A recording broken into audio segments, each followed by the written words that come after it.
So welcome back. I am so happy to see you today, Robin. I'd like to welcome you back. I know we spoke a while back, you came on and we talked about some things.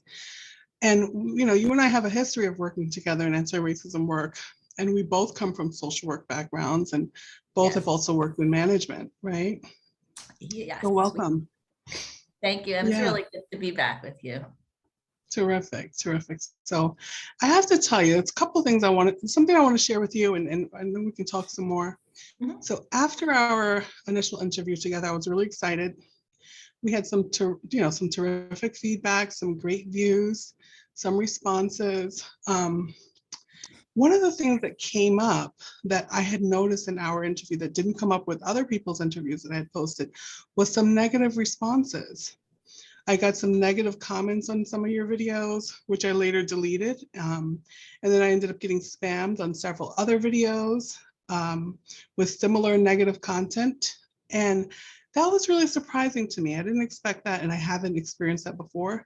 So, and then later down the road, when I contacted you a few weeks ago, it was a response to what someone had posted in an online group, right?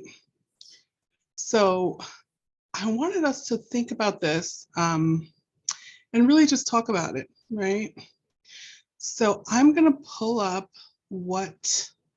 first I'm actually going to go ahead and show what this is about, right? So you have a workshop that you teach, right? That you lead, you co-lead, right? Yeah, co-lead. Co-facilitate, and I'm going to pull it up here so everyone can take a look. So your workshop, Shame, Resilience, and Transformation Skills for White People, right? It's yourself and Dr. Alana Tappan, right? Yep. Tell us a little bit about what this workshop is and what you do in it. This workshop has been a continuing growth process and for both of us. So I do want to kind of just say it started out as the brainchild, the heart child of Alana, who's a psychologist and really kind of struggling with, being frustrated with white folks and the impact on herself as a woman of color and other people of color, but also kind of sitting with the work that she does as a psychologist, and very much her group is called Heart of the Matter. So she really works from that place. And she was saying, I'm realizing like shame and like shaming people and just calling out, not necessarily but this shame, it doesn't work. She said shame doesn't help people change. There's got to be another way, and so she started just to kind of talk to me. We were at one of Dr. Hardy's workshops, and she was just saying, like, kind of starting to think about this, and she said, yeah, and it's a little hard to think about because me as a Black woman, I'm not saying that I want to coddle white people, but I also know that if the shame is there, nothing's going to change, so finding a way to support y'all so that my people stop dying, which was the gist. So long story short, I said, I love it. I'm there. It's resonating with me as a white person and, a fellow clinician. And that's where it started. I said to her, what can I do? How can I support you? And that just, awesome. And that grew into, it's been 3.5, 4 years of, a lot of this coming from Alana's research, and then me bringing in my own experiences, me bringing in my drama therapy background, my psychodrama background. And so it continues to grow. So for us, we have done, I don't even know how many workshops at this point. We've done some like 9-week ones with, they're 2 hours a night. We've done a full 3-day workshop. And what we have found is we have built such beautiful community. And I have seen so much growth and love and caring and compassion and commitment in fellow white folks, and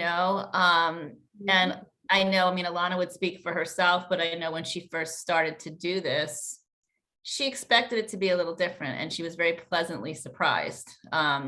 by what Wonderful. she saw, you know. And again, this work takes a lot out of her, no doubt. Sure. But what we are finding is, for us, this work is about the opposite of shaming, right? It's kind of like, let's create a space where we can be really vulnerable. And so there's a lot of didactic, there's a little bit of history. We kind of bring people back to really understanding the history of white supremacy culture. And then Alana has a lot of background in understanding just like vagal nerve theory, defense mechanisms, shame, and like how our body responds to shame and how similar it is to, you know, how we respond to trauma, fight, flight, freeze. And so what happens in our body when we're shamed. And so you know, there's a lot of internal work going on throughout the workshop, and people kind of sharing and being vulnerable and learning skills. But I think what happens is when you learn like what's underneath the shame and what your defenses are, and you see how you start to use that when it comes to conversations about race, you know, like what happens in my body, what do I do? And that's so automatic. And how does that interfere with me in the general concept? How does it interfere with me being really able to show up with folks of color? If I say I want to show up for racial justice, if I say I want to make a change, how can I do that if I can't work past that shame to be able to sit, you know, and really be present and like transform that shame? And I'm not saying it's forgiving. Like, we don't sit there and say, oh, it's okay, we're such good white people. I mean, that's not the point. The point is like understanding what we need to do and to do the work on ourselves, but not to sit, because sitting in that shame doesn't help anyone. And it makes us more dangerous, right? I think it makes us more dangerous. So that's, you know, there's so much to it, but I mean, I think people leave this with such a sense of, and for me, each time I do this workshop as a facilitator, I learn more, I grow more, I practice these skills. I see you and I have had multiple conversations where I can say to you, oh yeah, this is what came up first. But then I realized, you know, what was really underneath it. And it's helping me be more real with folks of color, which is harder than I would have thought, because of the ingrained sense of like, I don't want to say something wrong, I don't want to hurt someone. And to be super honest, I was just talking to somebody about that the other day. That's very true. Like, I'm a social worker, I don't want to hurt people. But I also, at a deep rooted place, don't want to be rejected and by other people, right? And I have to be really real about that too. Like, I also don't want you as my friend to be like, oh, there's Robin, just another one of those white people, look at her, you know. And that's there, it's real. And it's also part of the work. Yeah, absolutely. So thank you for that lovely explanation. I'm there with you across the board, right? We all come into this, and our feelings and hearts matter too, you know? So I'm gonna stop this share, but this is what the workshop looks like. And this is similar to what you posted or someone had posted in the group chat. I think this is exactly what you posted, right? Okay, Turk. So this is posted in a group, it's like a listserv for a group of professionals. Group listserv. There you go, perfect. Okay, so now I think it's lovely, and I think that the work that you do is amazing, right? And I'll read just a little bit from your description: shame and resilience and transformation skills for white people. This workshop is devoted to teaching white people shame resilience and transformation skills as a pathway to having authentic conversations about race and developing the necessary muscles to take proactive positions in promoting racial and social justice. Lovely. Okay, so that's just the first paragraph, right? So now what ended up happening, which has actually led to us discussing this here today, right? Someone had responded to that, you know, workshop, just information about your workshop, and we'll keep this person anonymous. And yeah, I think that's really important. I know you fully agree with me on that. But this is from a social worker, a woman social worker, who posts, "I worked hard to get where I am and without government help. I do not consider that white privilege. I consider that as being a responsible adult because I was fortunate to grow up in a stable home with good parenting and good values like getting an education and working hard. That has nothing to do with my race. People make choices. And she goes on, I've been in thousands of homes of different ethnic and racial groups as a social worker and observed diverse family cohesiveness and dynamics. People make choices, exclamation mark. People of minorities got full scholarships, while I, being unemployed or underemployed, was strapped with huge student debt. Is that white privilege for me to pay for them and Medicaid and food stamps? No. Get real, folks. Shalom and blessings. So, Robin, that was for me pretty jarring, right? Seeing that come across, I just have to say my feelings, seeing that come across my phone. I was at lunch with my significant other. We had just finished up a doctor's appointment where I was attending with him, and it really struck me. It really struck a nerve, and it hurt. I'll be honest, it hurt. And I read it, and I immediately took my phone and flipped it over and slammed it on the table. It was like, I can't believe this. And I started to feel so shaken inside.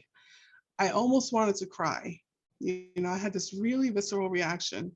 And it might sound, I don't know if people would understand that, but that was the reaction for me. And that comes from just a lot of pain around racism, right? It worried me, it upset me, and it hurt me. And I want to say a little bit more about that, but I want to first hear your response, because I know I don't know if I texted you or if I called you or if I emailed you or if I did all the above, but I know I reached out to you and I was just like, look at this, right? And yeah, let's talk about that.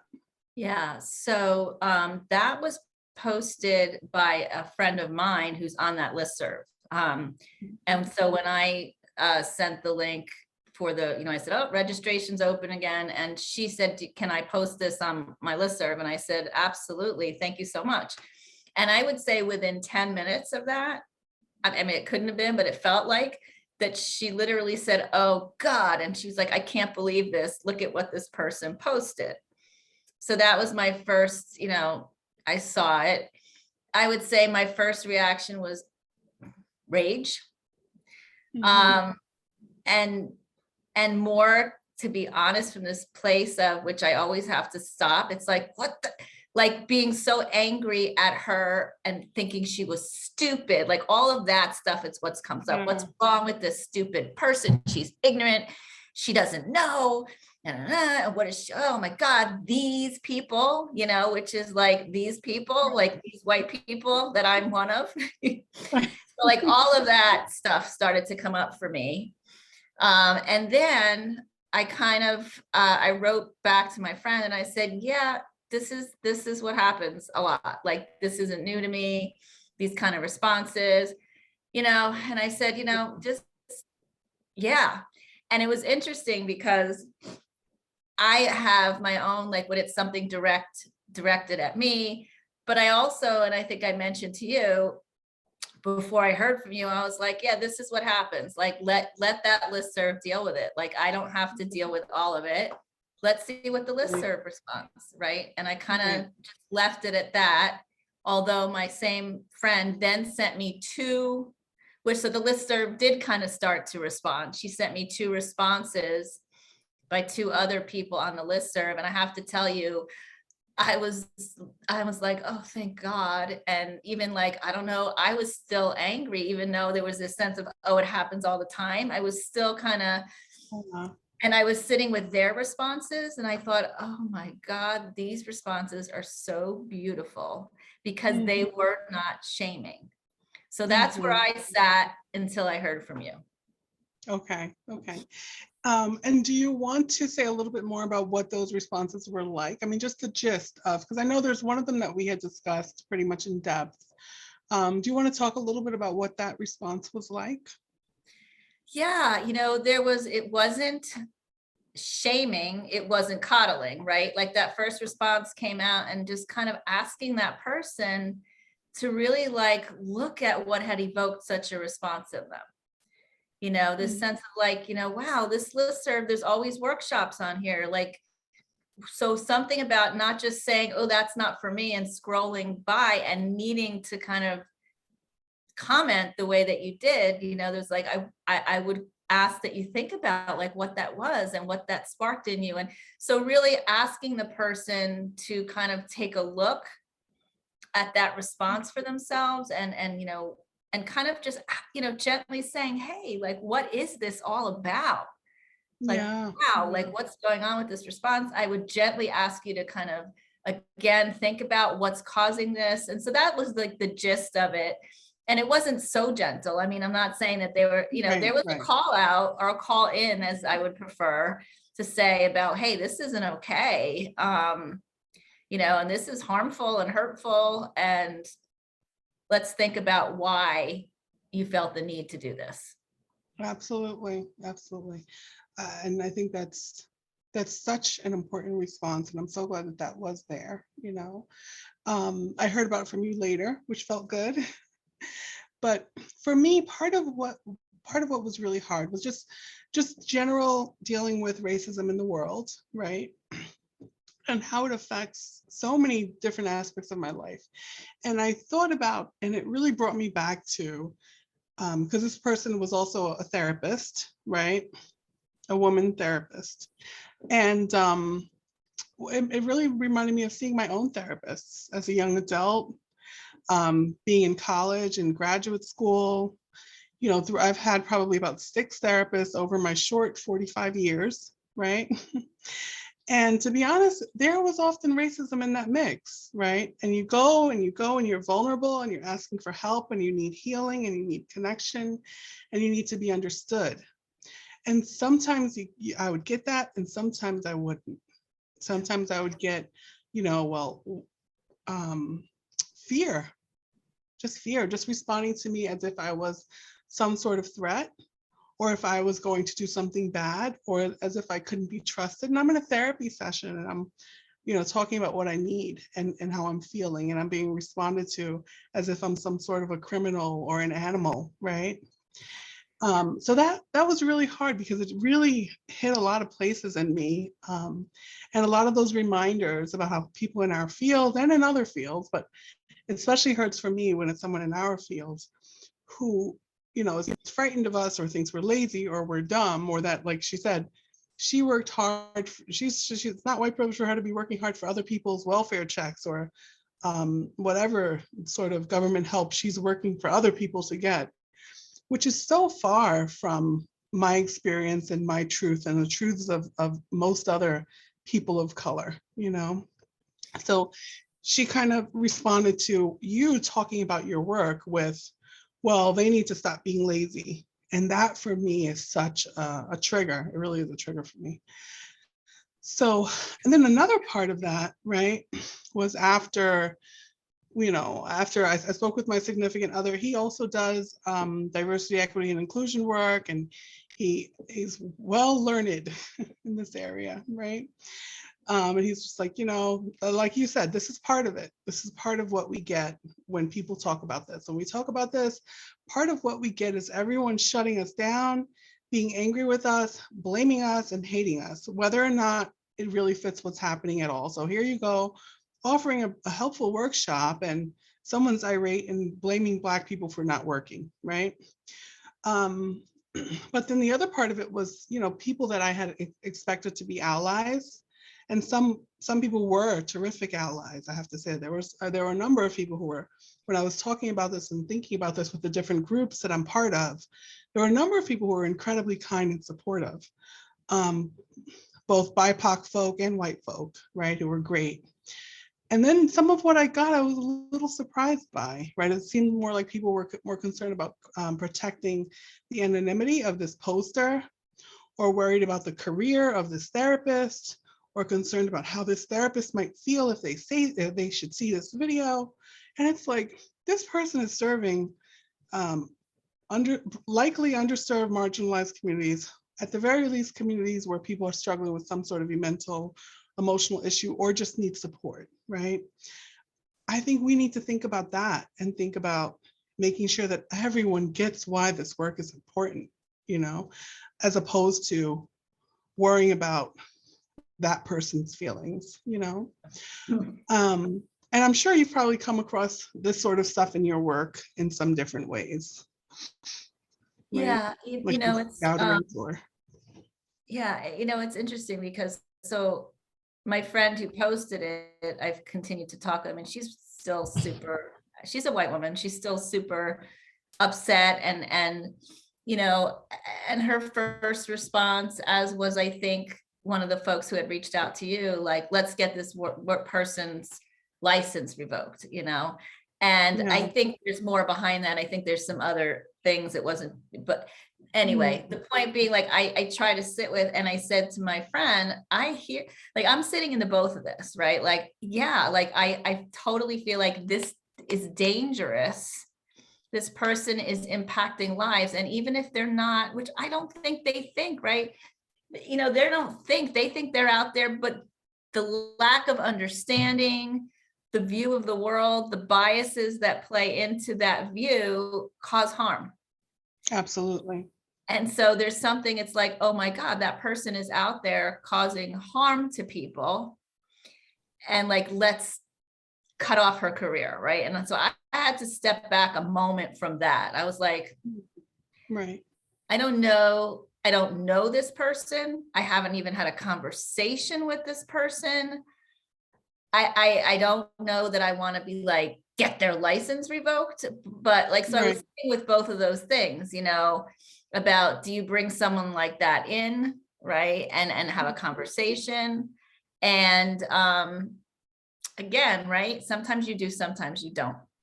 And you and I both know, and I still hold this from Mary Pendergreen, like, you have the ones and the fives, right? And like, where are you putting your energy? You don't throw people away. It doesn't say because so someone's a one, like they're, and I hate to even think this, but like out there, like racist, like saying, horrible, and the fives are like the most enlightened people in the world, whoever those are, right? And that you don't throw the ones away, but if you have a certain amount of energy, you concentrate it on the twos and threes, right?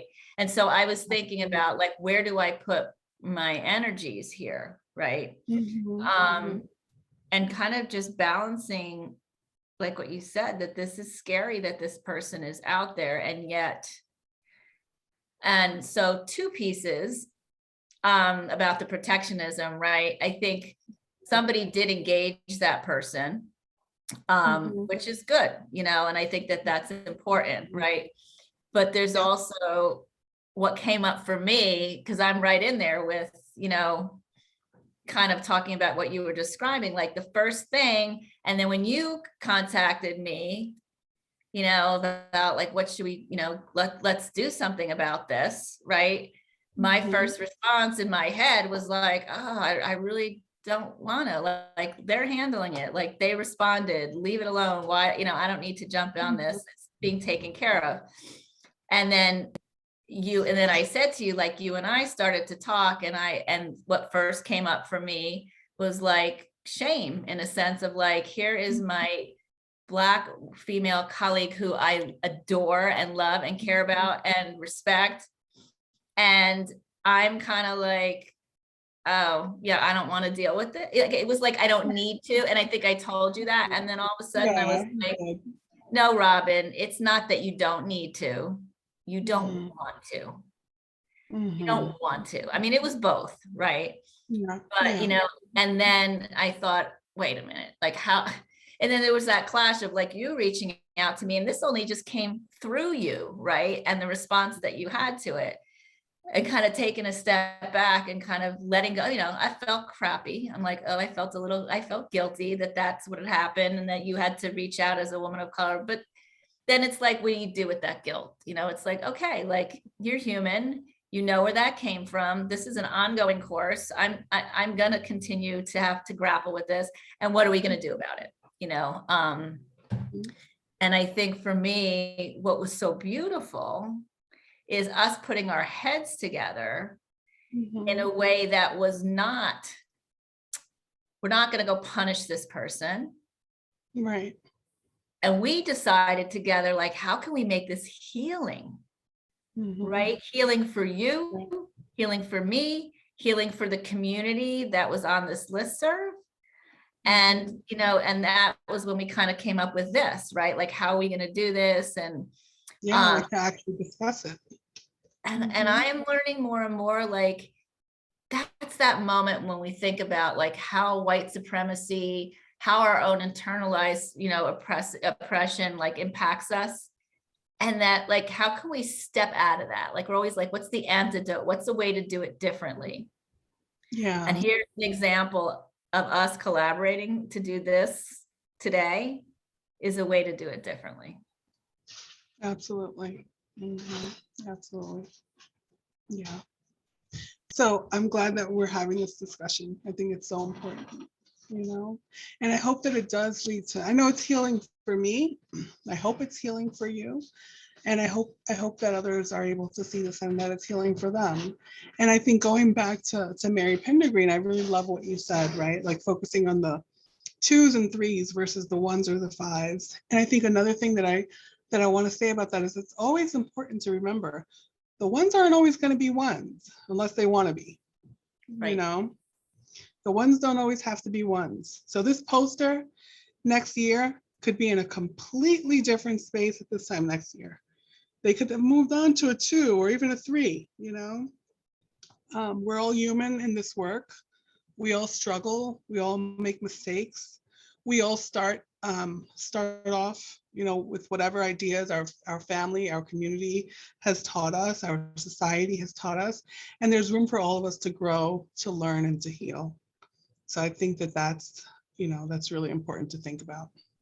Yeah, it's interesting. And then I was add to that. And I also, and as I talk about this with folks, there's that sense of like, how do you be accountable? And like, I also don't believe, if I was in a relationship with an abuser, yes, like I could understand every reason about why they are how they are and like have compassion for them as a human. Doesn't mean I need to stay in that relationship, right? And I think we need to kind of honor, like, that doesn't mean, it's not the spiritual bypassing of saying, oh, I forgive you, you're learning, it's all good. It's kind of like holding both, right? Yes, I will hold you in your humanity as another human being. Yes. And it's also okay for me to say what you're doing isn't okay.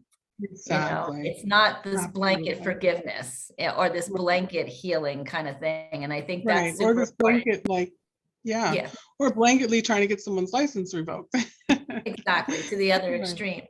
But I think, what's really come up for me in this again is, and we talk about this in the workshop, like the last day, and we're going to need to, we keep thinking, I mean, we can only make it so long at this point. It's like 16 hours, but like getting into like, not just the shame that other white people that we have when dealing with each other, right? And what comes up is so complex, right? Because I think about the shame, but the anger, like, for me, what really sits with me, and I think others, is the dissonance, the need to separate that person from myself, right? Like, so angry at her, that like, how could you? And this is, and it's like, it's like this projection of like what she might represent in me. I might not have said that, but like, there's this, why such a strong reaction besides it being, some of the things.